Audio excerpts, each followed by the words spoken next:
Welcome to Ayurveda and Spirituality with your host, Alakananda Ma, a renowned Ayurvedic expert and a graduate of a top London medical school.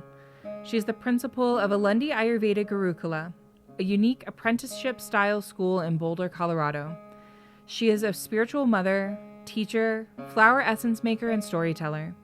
Join us as we uncover the timeless principles of Ayurveda, discover practical tips for enhancing vitality, and explore the deeper dimensions of spirituality that intertwine with the ancient science of life. Today on the podcast, we are sharing a recording from the archives.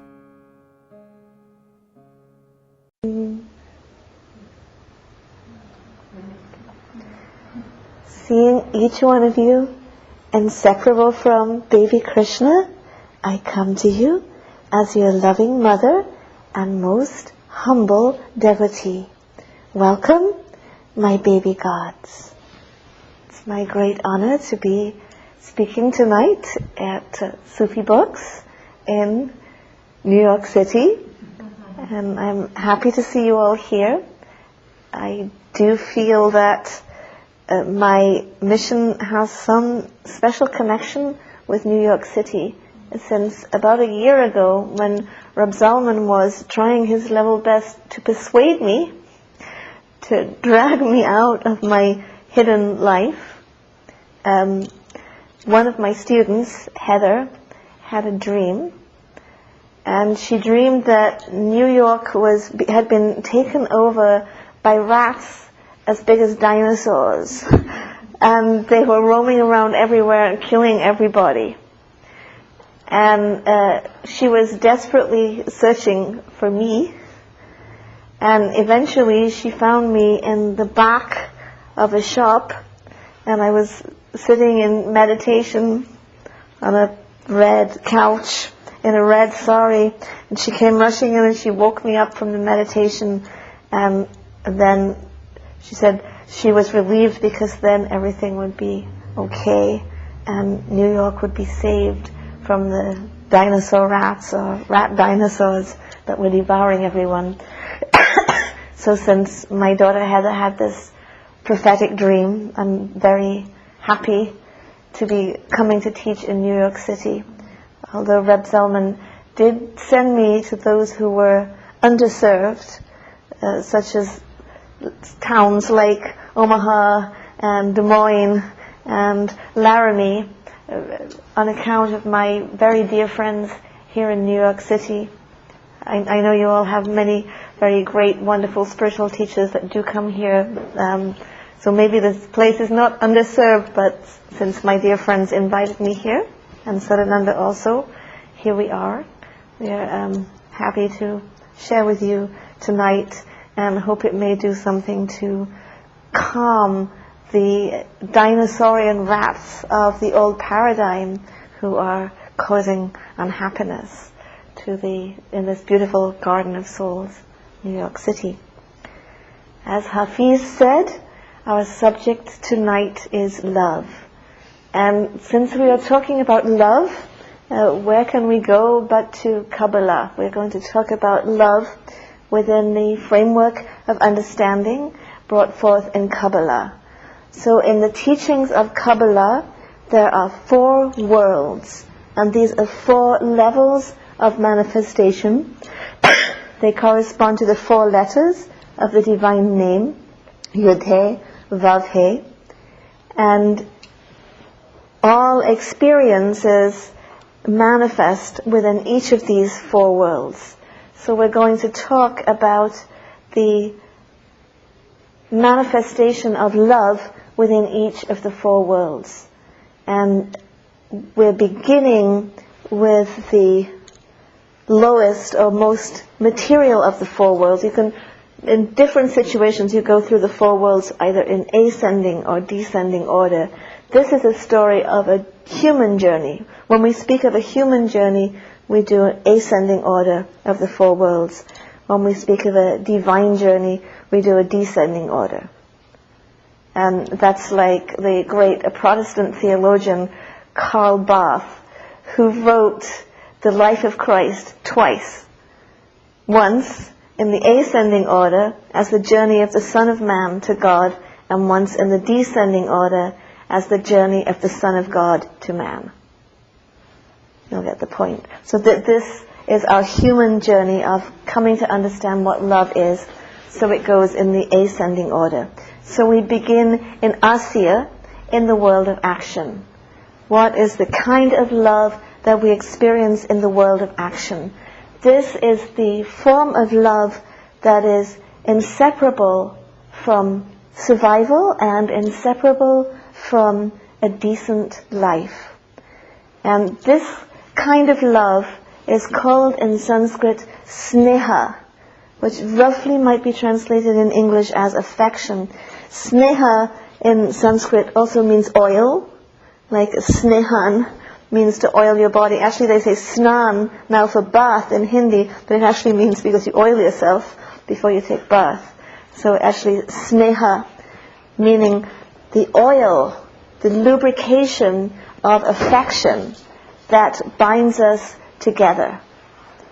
We are connected together by bonds of affection. This kind of love is found not only among human beings, but among animal beings, and not even only among mammal beings. There is a beautiful story about the tsunami hippo. So on the coast of Africa, there was a hippo, baby hippo, who was drowned in the tsunami and washed back up, and he was resuscitated and taken to an animal shelter. But this poor little hippo is orphaned, and hippos stay with their mothers for many years in order to go through proper emotional development. So the hippo was adopted by a giant turtle. Now, the giant turtle is actually male, but the giant turtle is about the right size and color to be, in the hippo's mind, a mama hippo. So the giant turtle adopts the hippo, and they eat, swim, and nap together. And someone emailed me a photo of this little baby hippo cuddled up against the shell of this turtle, peacefully going to sleep. Thanks to the love of the turtle, the baby hippo will be able to undergo normal emotional development. So this sneha type of love is not a purely human characteristic. It is that without which life cannot actually go along properly. We see this kind of love given to us and shared among our cats and our dogs. Swans who mate for life have immense sneha. Whether animals or humans, we are endowed with a natural capacity for affection. And it's inherent in our evolution to have love for one another, to form families, and to care about others. It's very important to understand, because in the situation we've got ourselves in today, the current activities of the dinosaur rats, we've become so alienated, we often think that we will survive best if we put me first. But this is not actually biologically not even a biologically correct way for us to carry on. Everything has to be lubricated by this sneham, this affection, that's actually how we can carry on a successful and decent human life, or like we have seen, even a decent animal life. There's a lot of research nowadays that the title of one of the papers is Hardwired to Connect. I don't like the idea of us being hardwired, because we're not computers. We're people. But it's another way of saying that our very nervous system is constructed for connection. The baby is held in the womb of the mother and bathed not only in amniotic fluid, but in the mother's love. Then the baby comes out, and the baby is held by the mother. And the baby's emotions are metabolized by the mother, and that's how the baby undergoes normal emotional development. And there's another beautiful photograph that some of you may have seen, where two twins who were born prematurely, one of them was thriving and the other was failing to thrive. And according to standard hospital protocol, each one was in its own incubator.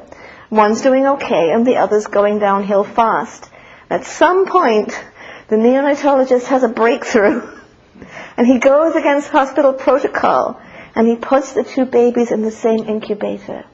And the well baby, just days old, puts his arm around his sick little brother. And the sick baby starts to get well. Because all a baby needed, didn't need to be, for 9 months he'd been with his brother. He didn't want to be taken away from his brother. He needed his brother's love and affection so that he could thrive. We cannot thrive without affection. Also, all those really cruel experiments that were done on baby monkeys back in the 70s were giving them wire mothers and fluffy wire mothers. Really, really cruel. And he did, on some level, succeed in showing that baby monkeys need mothers who are real and love them. And that fluffy wire mothers are better than non-fluffy wire mothers. My cat also thinks fluffy things are better because I think he was taken away from his mother too young. It's in our very genetic code and in our nervous system that we need to connect, that we need to nurture each other with love and affection. My friend Victor, who is a Jewish Singaporean Buddhist, very interesting person, pointed out that the jewel of Sangha, the jewel of spiritual community, in the countries where Sangha is established, is held in the arms of the extended family. Now, the extended family is the sneha level of love. Here, we've been having so much difficulty trying to bring in these higher kinds of love and community because we haven't got the first piece. We haven't got the extended family. We've kind of drifted away from this sneha level. So we need to bring this back. And it's certainly something that Sadananda and I have noticed in our work, in our years of trying to build spiritual community. We still don't have the spiritual community on the highest level of the four worlds, which is our vision, that we have begun to create an extended family where we attend births and go to baby showers and visit each other when a parent dies and care for each other. There are people that would probably visit me in hospital if I was, God forbid, if I was sick. Even though my own family is far away, we're creating some kind of bonds of extended family. And I'm saying it's still a little tenuous because the forces of the dryness of alienation is so strong in this society, but we keep trying to lubricate with affection, because without this basic level of affection, sneha, the other kinds of love will wither away. In India it's quite normally done that the women walk around daily with their hair it's all flat and nice and slightly glistens because it has coconut oil in the hair. Whereas in this country you can't go around with oil in your hair because you're dirty. And so Dr. Lad always says we don't like oil here. The society becomes very dry and then we tend to crumble and fall apart. In India, the mother massages the baby with oil.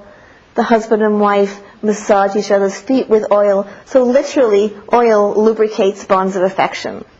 The first step of really experiencing love is getting back the sneha level and starting to relate to one another with affection and build community that supports people. Now, since the last time I gave this talk, I've learned something very interesting. I read in National Geographical about an event that happened 42,000 years ago. At that time, it was a supervolcano, Mount Toba, had erupted at that time. That's like hundreds of times bigger than the eruption of Mount St. Helens. A supervolcano is a worldwide catastrophe because there's veins of brimstone, and then it creates so much dust in the atmosphere that it becomes cold, and it actually precipitates waves of extinction. So at the time of that supervolcano of Mount Toba, the human race, according to paleoarchaeology, nearly went into extinction.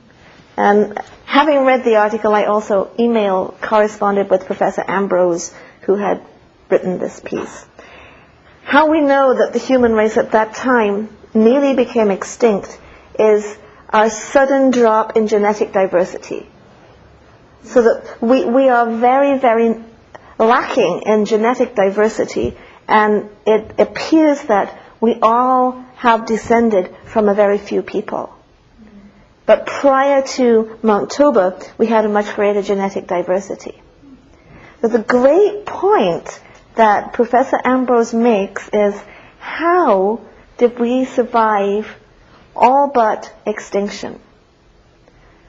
Now, the people that survived were not the people like the people I met on the bus going to Netherlands a few years back, who were talking about how they were going to have all the guns and all the food, and then trying to pick who would be the person to shoot the people that were coming that were hungry. Eventually I said to them, you've got to stop talking like this. They can't sit on the bus and listen to you two. The people that survived the eruption of Mount Toba were those that made a breakthrough into altruism. They started gift giving, creating bonds across vast distances in days when people had to walk those vast distances, sharing technology and cooperating with each other.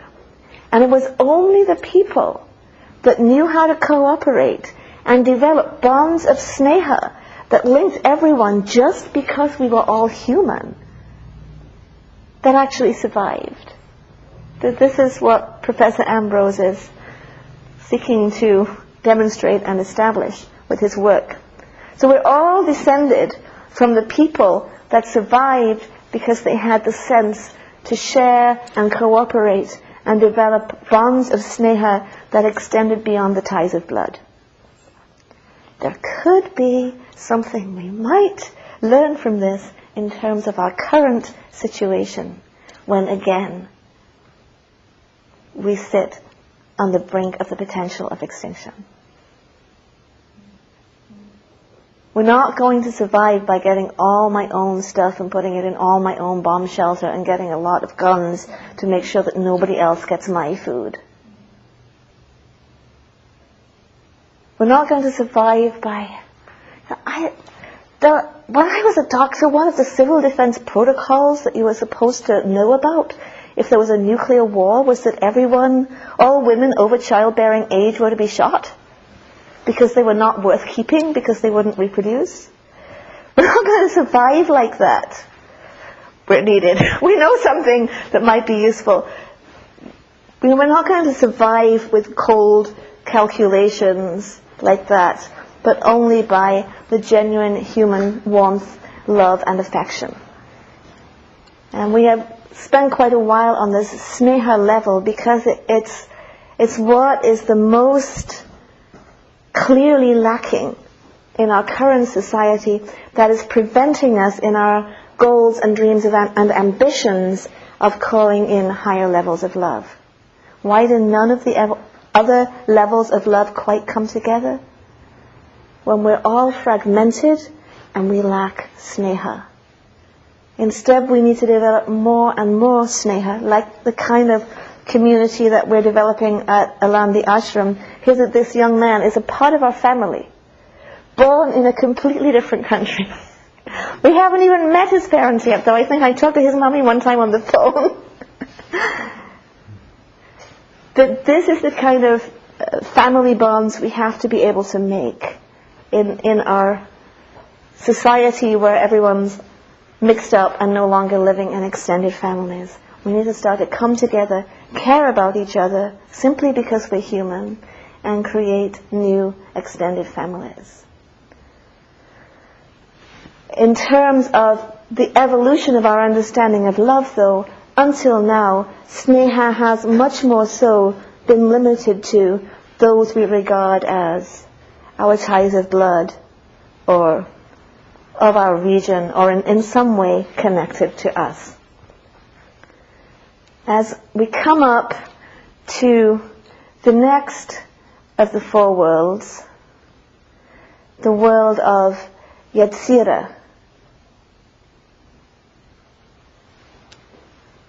we're looking at now the kind of juicy feeling level. The kind of love that comes in at this level that is uniquely human, unlike the sneha that belongs to all the creatures. At this level of the juicy feeling connecting, in comes the kind of love that is eros, or the Sanskrit word is kama. We're not going to talk a lot about this tonight just because you can all come on Wednesday when we're going to talk extensively about sexuality and spirituality. We'll just introduce this level a little bit. What is especially human about this level? We often call ourselves Homo sapiens, wise people. One thing that actually distinguishes us from animals is that we are far more sexual. Because for animals, sexuality has to do with reproduction, period. Trust me, I learned physiology in medical school, like rabbits. No copulation without ovulation, no ovulation without copulation. Dolphins.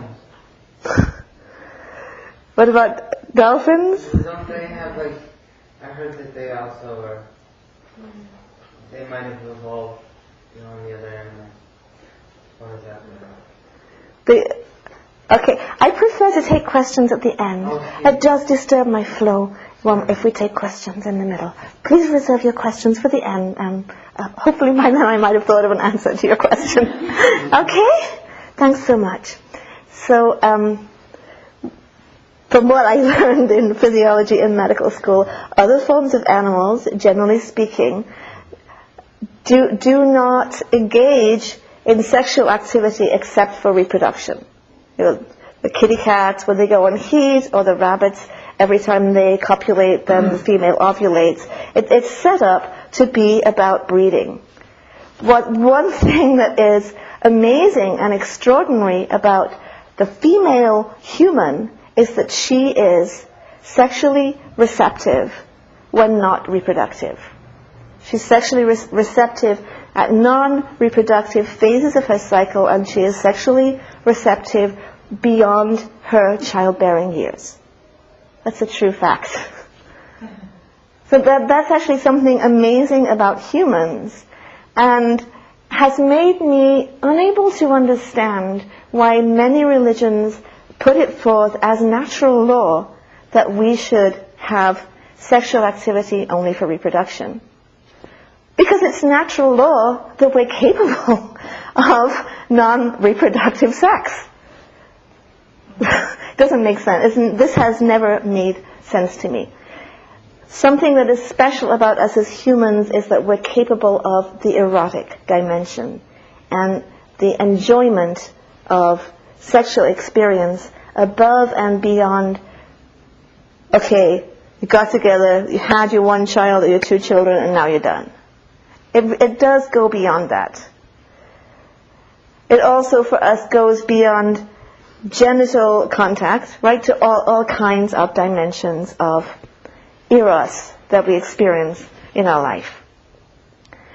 In the Hindu Dharma, there are actually 4 aims of life, and they're known as Kama, Artha, Dharma, and Moksha. Kama means pleasure as an aim of life. However, it does refer most specifically to erotic pleasure. Kama as an aim of life refers to the aesthetic and the erotic pleasures. And there's whole text about it, like the Kama Sutras, which describe in laborious and pedantic detail how to further your erotic life. Then there's artha, wealth as an aim of life. Dharma, living rightly as an aim of life. And ultimately moksha, or liberation, as an aim of life.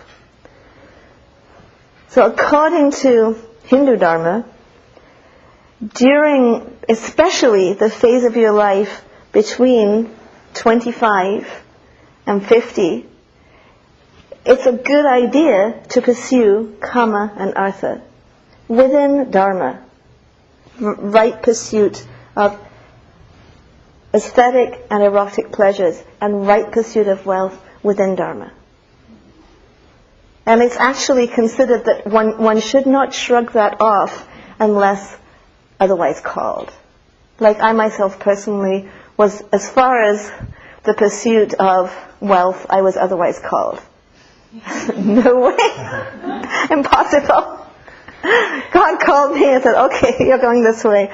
Then, if you're actually grabbed by the hair and taken out of those normal steps of life, you can step out, but otherwise, you learn a lot by pursuing them. So, our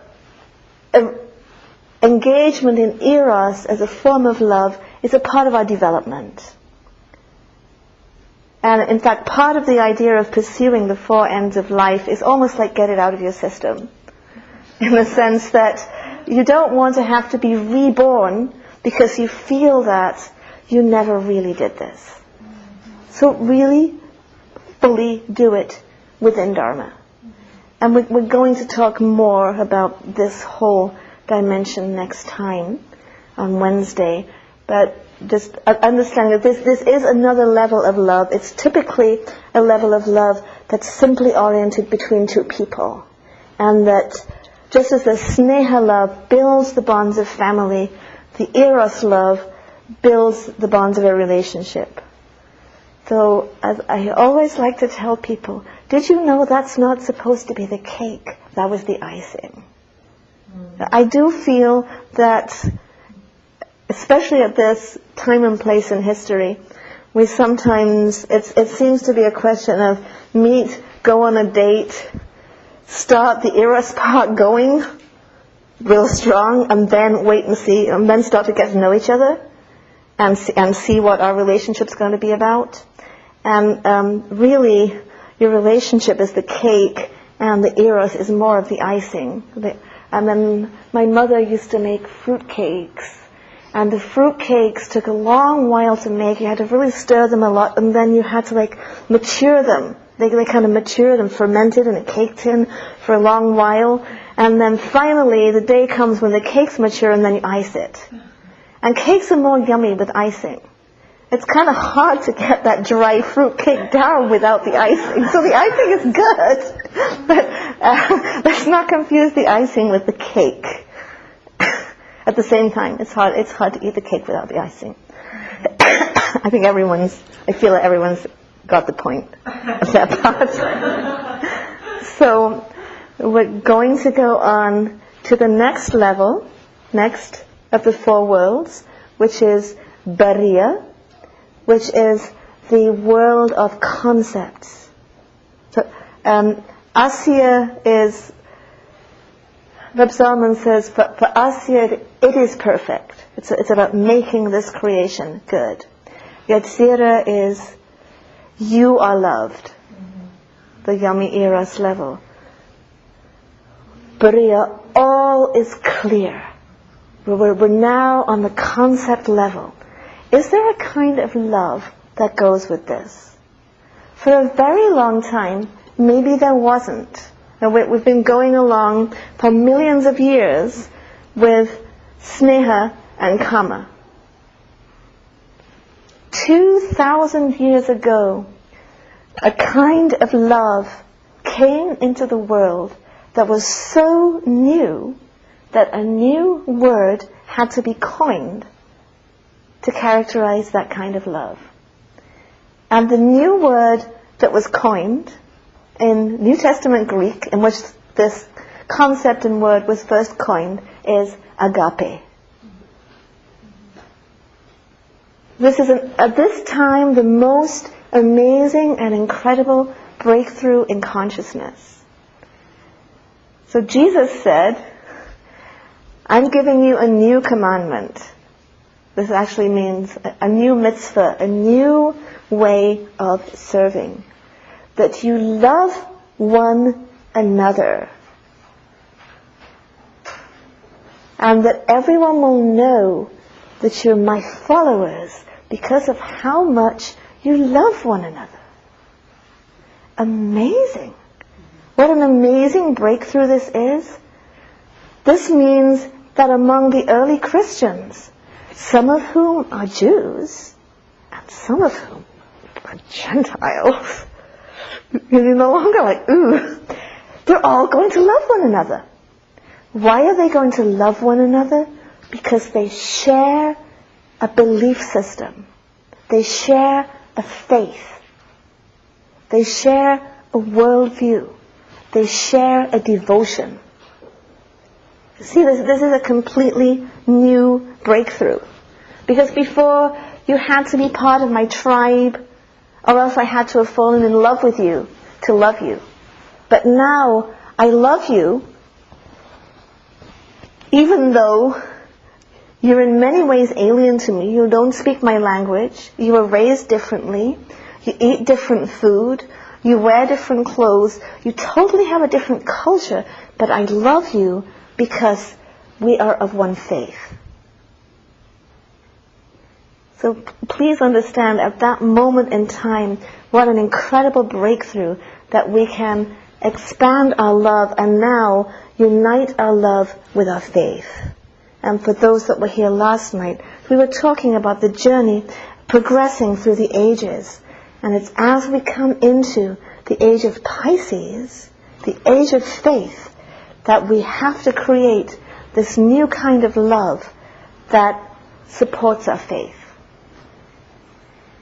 I used to wish so much when I was a young nun that I could have been a part of one of those early Christian communities. And when I said that in Denver, someone yelled out from the audience and said, "But you were," which may or may not be the case, but these people came together from very different backgrounds. They shared everything they had in common. There was no like, you owe me this, and I'll pay for that, but then you have to pay for that, or let's tot it all up, or you put in your share of the utility. They put everything in common. They shared everything.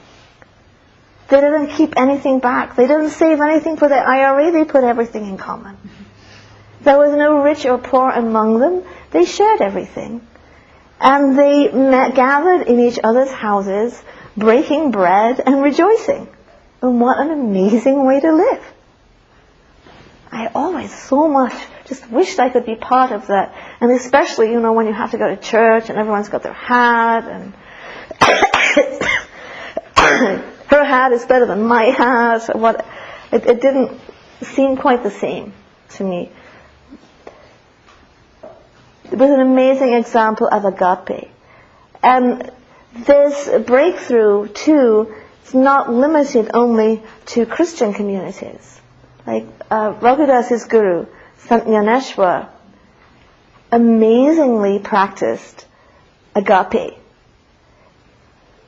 Here he's the Brahmin outcast because his father was a sannyasin, which is not supposed to happen. So barely by the skin of their teeth are he and his brothers and sister given their sacred thread and accepted into the community of Brahmins. The Brahmins are about to turn them down, and Sant Gyaneshwar, who's just a teenage kid at the time and a bit of a prankster, gets so annoyed with the Brahmins, he taps a water buffalo, and the water buffalo starts reciting the Vedas. It's kind of like, you Brahmins are such fools, the water buffalo knows more than you.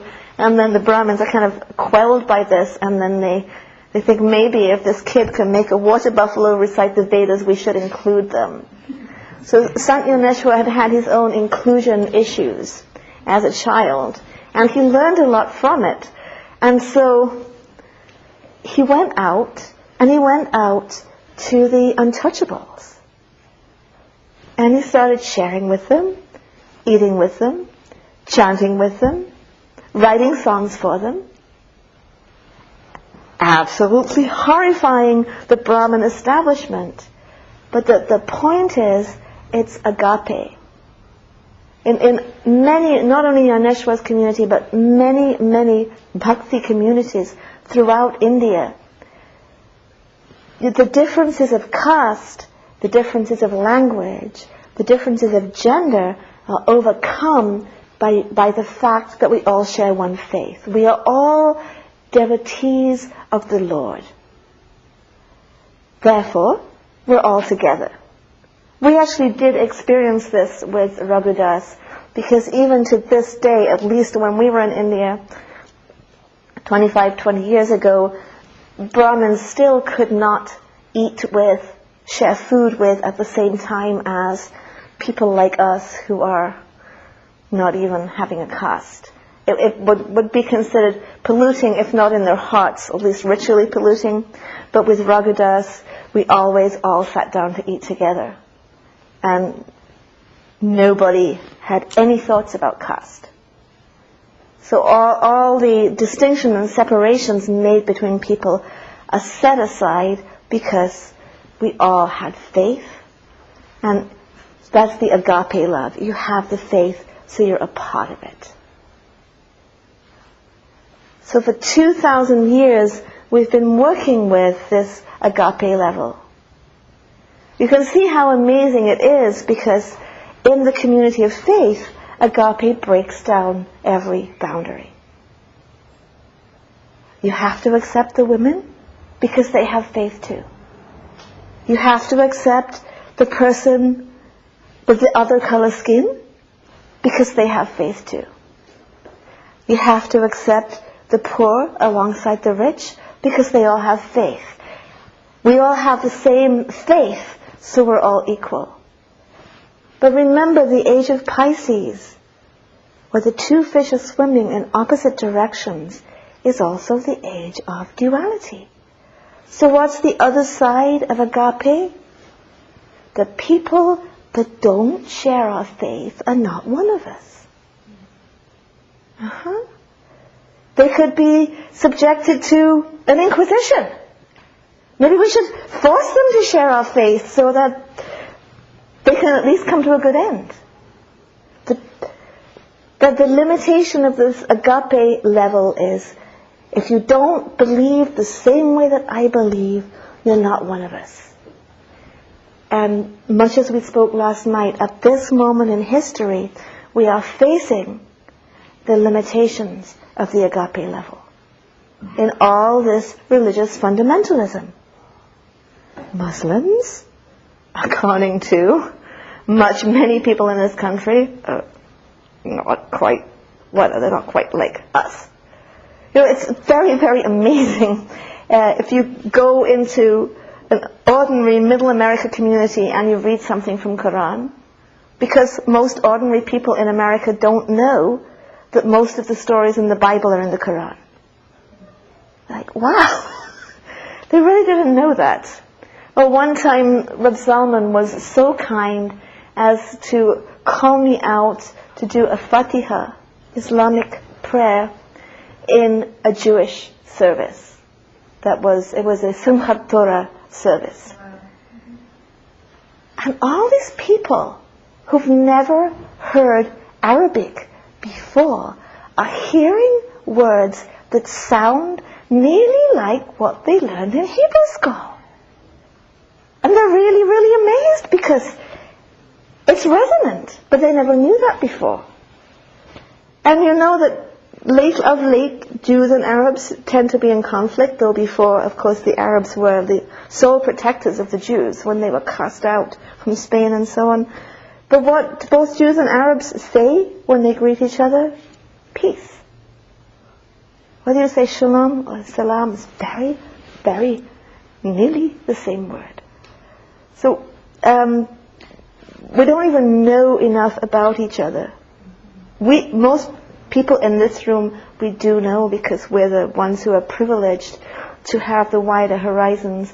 But by and large, we think that if we're Christians, we think that Muslims are kind of scary because they dress differently and a lot of them must be terrorists, right? And if we're Muslims, we feel that Christians belong to the decadent Western world where all the women are harlots because they have miniskirts and wear lipstick brazenly in public.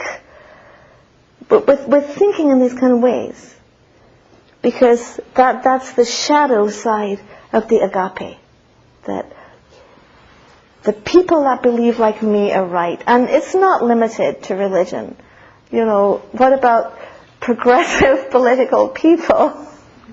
Could you actually be friends with a Republican? You know? That's another kind of agape love, right? The progressive political world. Hi, we're all chums together. I had some big learnings when my friend's father went to Afghanistan with the military. And I started getting his emails, so I started emailing back. So I'm starting to feel this heart connection with someone who's having different values. You know, he's going to Afghanistan with a gun in one hand and medicine in the other, isn't it? It's not anything I would ever do in my whole life.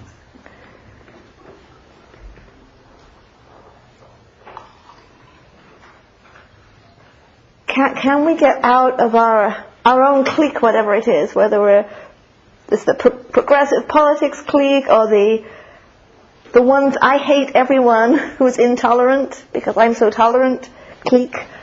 That's still examples of the agape level that still can have its distortions. So where are we going? We still are coming into the highest kind of love. The fourth of the four worlds is Atzilut, the spiritual world. I am holy. It is perfect. You are loved. All is clear. And I am holy. The dawning age of Aquarius, if you didn't come to last time's talk, make sure you're on the mailing list so you could get the CD, because that talk is sort of a foundation for all the others. We're coming into the age of Aquarius, which has been predicted since time immemorial as the age of spirit. It is in the age of Aquarius, for the first time, that the fourth world, Atzilut, can become embodied on earth at a mass level. The kind of love that relates to the fourth world. For this love, I'm not sure we even have the word yet. Right? Just as the agape word had to be coined by Jesus, who was the embodiment of a shift of consciousness that took place 2,000 years ago. I don't know if we have the word. I am personally choosing to use a Sanskrit word, prema, because that's the best word I have found yet to describe the most divine kind of love. This love is not new in the sense that this love has been ever known. The mystics have ever known this love. The saints have ever known this. When Hafiz said, the subject tonight is love, this is the kind of love of which he spoke, because Hafiz, a great Sufi mystic, lived in this kind of love. Rumi, the love of Shams and Mavlana, of Rumi and the wild man of Tabriz. It is this kind of love. The love of Teresa of Avila and John of the Cross. It is this kind of love. In every tradition, the mystics have always known this kind of love. This kind of love is taught about in Bhagavad Gita. When in Bhagavad Gita, it describes the experience of the yogi, and it says that the yogi is rati, in the most extreme ecstasy of love, about loka sangraha, the welfare of the whole world. It's almost like saying that the yogi's orgasm is only found in the welfare of all beings. And the saints who have experienced this say, it was Ramakrishna who said that the highest of human sexual love is like a light bulb to the sun. This is the highest kind of love. To find complete ecstasy, complete... Rati is a powerful word. Rati is the consort of kama or eros. It is the absolute juiciness and ecstasy of love that is rati. The yogi has this rati, this complete ecstasy about the welfare of all, the happiness, the well-being, and the peace of all.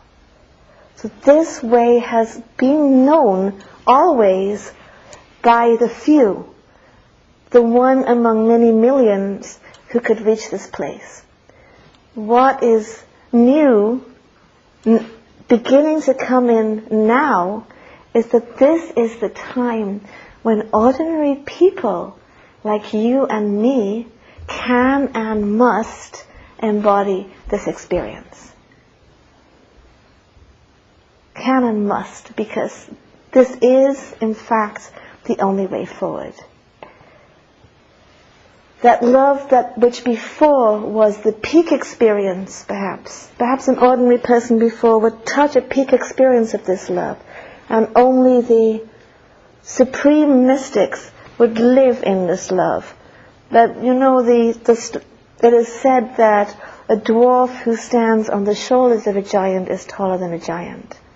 So we too stand on the shoulders of these great mystics. And we're entering the time when Atzilut, the spiritual world, is descending to become manifest in our world. And furthermore, we get this, or we don't make it. This new kind of love, prema or whatever we want to call it, the word will emerge that we're all going to use the way we all chose to use the word agape. This new kind of love now transcends agape, because no longer do you have to call God by the same name that I do to be loved by me. No longer do you have to believe in the same scripture that I do to be loved by me. No longer do you have to vote for the same political party to be loved by me. No longer do you have to share any specifics to be loved by me. You have only to exist for me to love you. You see what an amazing, different breakthrough this is, and how much tension we can all lose if we can step into this. The ancient Hindu creed in the Vedas said, Ekam Sat, truth is one, the wise have called that by many names. I wrote a little poem about it that said, creation like a prism fragments the pure white light of truth. And people in different lands, catching sight of different colors, have taught that it is green or it is gold. Today, from the seeds of life scattered over the earth, we reap a rainbow harvest. In this highest type of love, we also find our entitlement to the full richness of human experience. the full richness of faith experience becomes ours. Doesn't mean we have to leave our path, but we can allow our path to be enriched by all paths. And by the way, I wrote that poem when I saw the Guru Granth Sahib, which is the holy book of the Sikhs, in which the mysticism of both Islam and Hinduism is encapsulated. And as the book was opened, I saw a myriad rainbows streaming out of the book, and I realized what the Sikh Dharma was. It was the very beginning of this. And then I wrote that little poem. It was 22 years ago that I wrote that little poem. But it's still the same teaching. This is the time when we love, not because you're part of my family, though it's important to have that and to create our new families. That is a foundation without which we cannot reach this highest love. Not just because there's chemistry between us. Not even only because we're all on the same demo together. We're all against the IMF together. But also just because you're here, you exist. And therefore, I love you. And I long for your welfare as much as a mother longs for their children. You know, it's hard to live in this love. Myself personally, not having any physical children and having cultivated since so many years the understanding that I have 6 billion children and that only being my human children, that means that you listen to the news and you cry. Because that just happened to my baby. And we all need to feel like that. Because if we all cry enough when we listen to the news, in fact we will change things. It's our passivity that allows this suffering. During the Holocaust, it was the people's passivity, German people's passivity. Not because they were German, had nothing to do with it. They were human. There was nothing, no distinguishing genetic deficiency, right? Any human being has that same capacity for that passivity and turning the blind eye. And there were also the people who didn't have the passivity. And my friend Betul told me a story about her mother. And her mother was one of the women who used this terrible suffering to evolve that higher type of love, that prema love. And every day, those women went to the train station with water. Her mother and these other powerful women of love. They went every day to the train station with water, and they gave water to the people on the trains.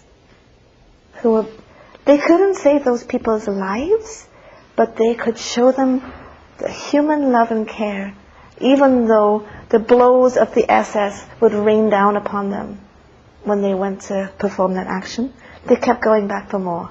Day after day, they went and did that because they were not passive in the face of suffering, and they felt that these fellow human beings were their fellow human beings that they loved and wanted to help.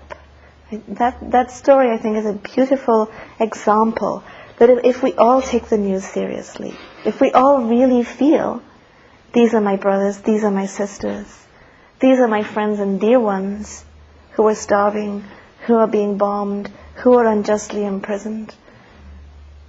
What would you do if your brother was unjustly imprisoned? You wouldn't waste a moment, isn't it? What would you do if your brother starved? You'd make sure he got something to eat. In the age of Aquarius, everyone is our brother. Everyone is our sister. Everyone is our friend. And this is the experience of the mystics. You know, we'd like to feel that the experience of the mystics is somehow like more special. It's not really more special than love of all. That this is at least how Bhagavad Gita explains it. What is the yogi's ultimate experience? Love of all. It takes the work of the mystic actually to fully have that love of all. As Bhagavad Gita says, why does the yogi feel this immense yearning over the welfare of each and every being? Because the yogi has experienced oneness. So what happens to another is what happens to me. So that's the whole reason why to engage in the spiritual path. The purifications that whatever path you're on offer help us to realize that oneness within which there is no difference between my sister and myself, and what happens to another is happening to me. I feel it the same way. That thorn in another's foot, I can't rest to take it out any more than if it was in my own foot. Just the only difference is that we still don't have to work as hard to attain this realization as before, because this is the time for it. So if we just do our practice, we will be able to live in this genuine love and altruism. Because it's like a collective awakening.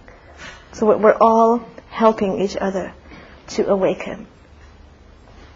And maybe I said this in one of my other talks. I can't remember what I said in which city at this point. But I think I'm going to conclude with a verse from a childhood hymn. Have I done this one before here? No? In England, religion and state are not separate, and we had religion in schools, considered important foundation to have moral education, and we used to sing hymns in school. And there was one favorite hymn of mine that we used to sing in junior school. I think we didn't even have that one in senior school. This is a junior school hymn.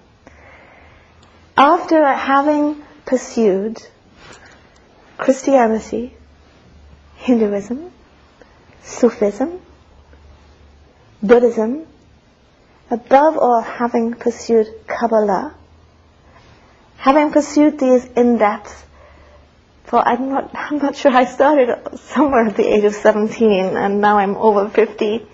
For so many years, I think that's near about 35 years, I finally come to realize that the pinnacle of all these sacred traditions was encapsulated in this childhood hymn that goes, little drops of water, little grains of sand, make a mighty ocean and a pleasant land. Little acts of kindness, little deeds of love, make this earth a heaven like the one above. That's actually the essence of Kabbalah. Kabbalah is all about how we have to keep liberating the sparks by these little acts. And Sadhguru and I went through an interesting experience when we were studying with Reb Zalman. And we were sitting in an Italian restaurant in Denver, and we were reading our texts for class. There was a text about the mending of a wheel, a cartwheel that was broken. And the Gentile cartwheel mender, every word that he said was actually a prophetic teaching, if you took it on another level. So we went back on the bus to Boulder, and we're thinking about this teaching, and we're going home to get ready for Shabbat, because it's a Friday afternoon. But we stop off to get the wine for Shabbat, and also to go to the wool shop, because Sadhananda wants me to darn his socks. So we go into the wool shop, and we select the wool for the sock darning. And then he sees some burgundy wool, and he says, can we darn my sweater too? That's the right color wool. And at this moment, the woman behind the counter says, now the whole world is going to be mended. So I darn the socks and the sweater, knowing that through such small acts of kindness, the whole world will be mended. This is Kabbalah. We really want to think the spiritual path is such a big deal, and It's going to really be about such an amazing experience that I'm going to get. And about how when I get there, I'll be like so amazing that I'll never be wrong and no one will ever criticize me again. Honestly, I'll get there and then I'll be a Buddha and I'll never mess up again. I'll never drop another plate and my socks won't stink and, I won't pay my bills late. This is actually what the spiritual path is. To be able to love and to be able to pursue that patiently, day by day. Thank you for tuning in to Ayurveda and Spirituality with Alaknanda Ma. We hope today's exploration has ignited a spark of curiosity and insight within you. If you enjoyed this episode, be sure to leave us a 5-star review and share it with a friend. For more enlightening discussions and practical wisdom on Ayurveda and spirituality, subscribe and join our Facebook group, Alundi Ayurveda. To allow us to continue sharing valuable content, consider donating to Alundi Ashram. The links will be in the show notes. Until next time, may you walk the path of Ayurveda with grace and embrace the light of spiritual wisdom in your journey. Trayambakam yajamahe sugandhim pushtivadanam urvarukamiva pandanam mrityormukshiyam